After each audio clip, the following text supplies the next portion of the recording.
pre-owned Harley-Davidson motorcycle is so valuable it is sealed in a glass box in a museum. Harley-Davidson won't even guess at the value of its serial number 1, but it's probably worth millions.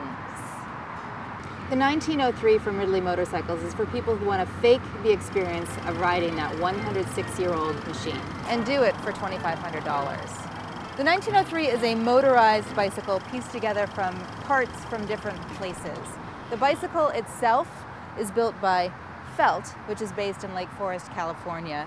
The motor is added to the bike by Ridley in Oklahoma.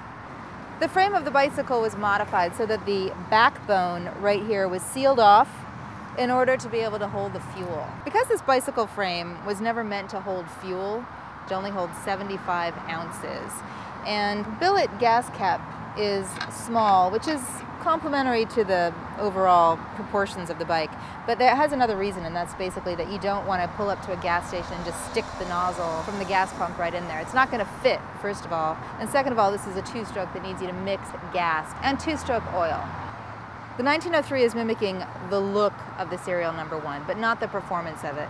One thing that is thankfully retro rather than vintage is the suspension.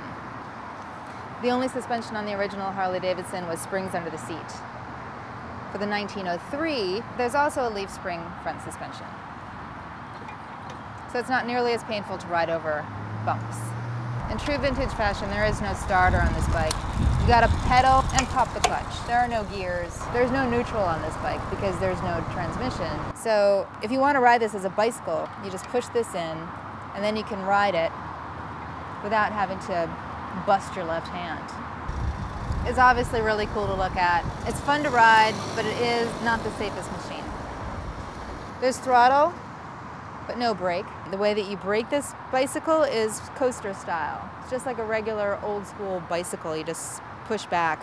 It's sometimes good that a bike doesn't go that fast. In this case, the 1903 maxes out at 20-25 miles per hour. But it's hard to know because there are no instruments. The similarities between the Ridley 1903 and the Harley-Davidson Serial number 1 are not very many. The white rubber tires, the bicycliness of it, and you've also got Harley-Davidson colors, black and orange. The first Harley-Davidson was a single, not a V-twin, but it wasn't a two-stroke. I used a system called total loss oiling, so the gas and the oil were both separate. The tank was also in 2 parts, and it was strapped onto the frame. This bike is for people who like a styly ride, but it's really hard to go anywhere without just tons of attention. If you ride this bike, you better get used to this. For the Los Angeles Times, I'm Susan Carpenter.